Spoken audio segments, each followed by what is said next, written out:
on 5, 16, 19, 21, 33, and 10. Check results. You remember? What did it go away?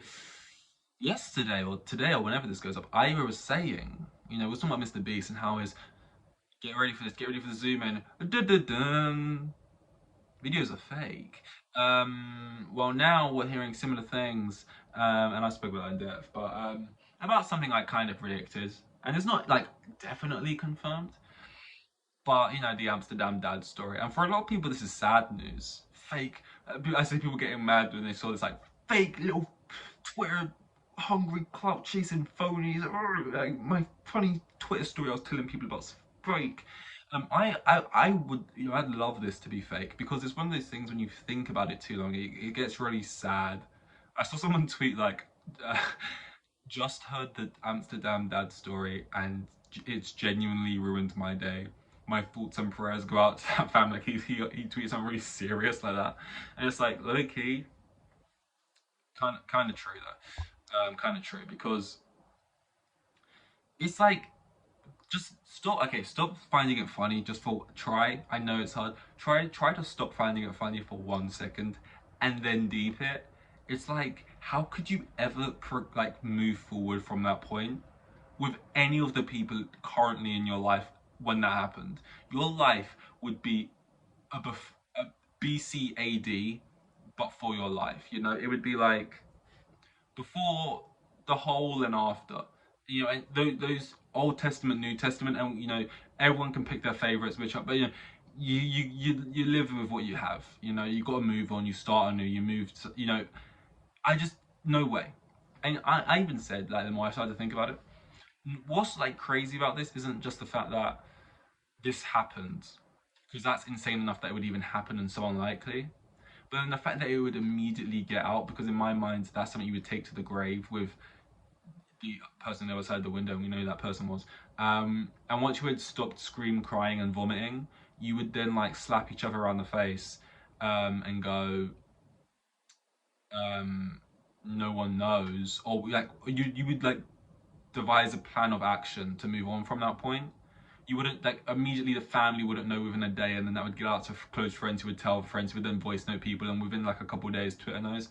That seems kind of crazy. But then I went to go and say, why though? Like, yeah, it seems like such like a fake story, and it seems like, you know, just so unbelievable that even if it was a real story, that it would get out. Because maybe that has happened, but I just don't believe the world would know. But then you go and you say, but why though? What do you gain from telling a fake story? Pretend like putting it in like a Instagram DM to make it look even more believable and posting it. Like, what do you gain from that? You don't gain money or clout or anything. These aren't influences. You gain what, just a funny joke over. You don't gain anything. But for some people, they it's like chasing cars. I don't know what I'd do if I'd actually catch one. Like the Joker. We just wanna see the world burn. Some people just wanna see the world burn. Some people just wanna have a moment, and whether they get to be the face that they just want to be a part of a viral moment. We had a Louis Theroux level of glory hole exploration, right?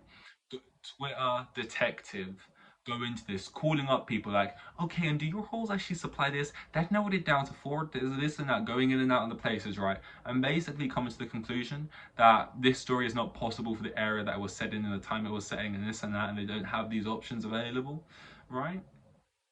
Um, which doesn't mean it definitely didn't happen, but like I already didn't believe it didn't happen, and this just adds to it.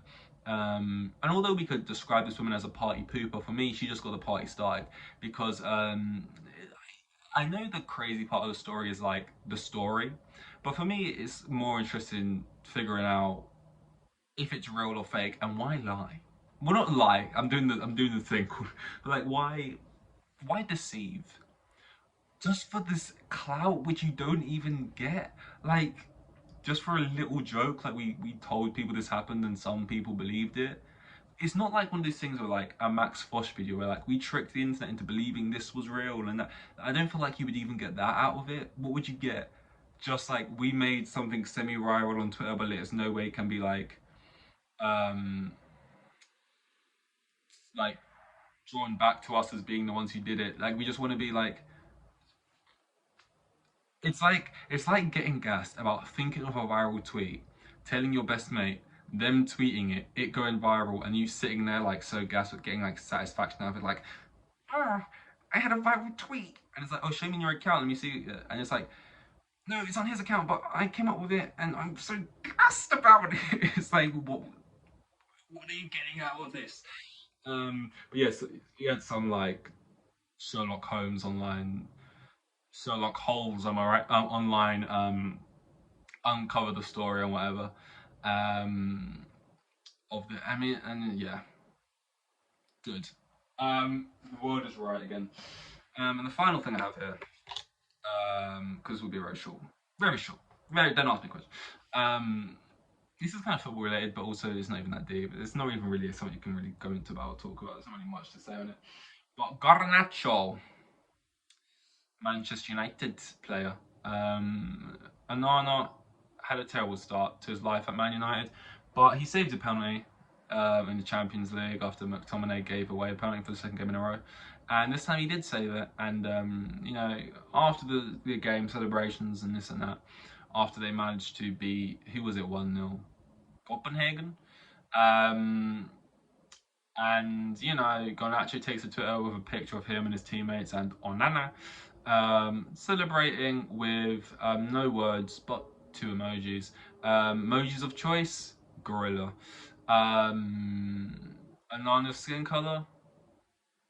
So it became one of those things, and immediately to me, um, how I would describe this is I was watching Formula One recently. I won't watch it all the time, but it was a race and no racists. Although this is this is part of the issue. They were racing round. Okay, I'm just gonna describe it in this way because I don't know what's considered offensive, right? But there was a Chinese driver. Yep, yep, a Australian driver and an English driver, let's say, right? And they're racing, they're battling out, and he goes to refer to them like the Chinese driver, English driver, Australian driver. The Australian battling the Englishman, who's battling the Australian man, who's battling the Englishman, and here comes Fruder. And if the only Chinese driver's left, then you can piece together what he said, right? And it was like a kind of quiet pause afterwards, where everyone's just like, hey, like we're live, and they just kind of carried on, moved on, right? Just like kind of awkward, but didn't mean it. Just kind of happens to the time we're doing this live. This shit's live, and it's just like kind of awkward. Similar with Garnacho, it's not Dave. He won. He was like, oh, this guy's a beast, absolute hero. Whoo, strength, this and that. Gorilla posted it. Why would he post? What? It's just, again, why would he knowingly do that about his teammate who's just done a heroic thing for his team that he loves and plays for? Everything's going well for you. Why would you knowingly do that? Unless you knowingly did it because you would know that you could easily hide behind the fact that it would be so innocent to accidentally do it.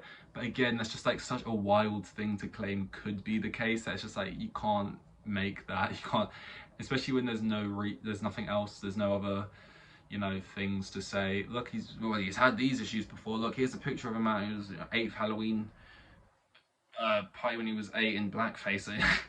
It's like he's not. It's just like leave him. It's fine. It's just, and he immediately took it down. You definitely saw people in his DMs like, and he was like, oh yeah, and it's like, it's not his. He's not from here. He's from Argentina, and played in Spain. Maybe I don't know what's associated with what in different countries. So.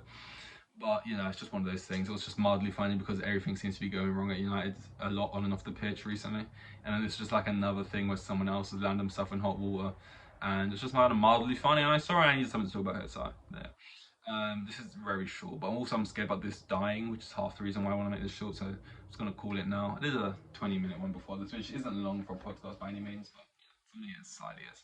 So yes, thank you, Dankeschön. That's all good. This is part of the day 200 and. Don't know. See you in the next one. Thank you and goodbye. Here with the kids, and they had like 3 kids, and the geezer was probably on like maximum 20 bags a year. Like the most boring bloke you'll ever meet. He was like a hero.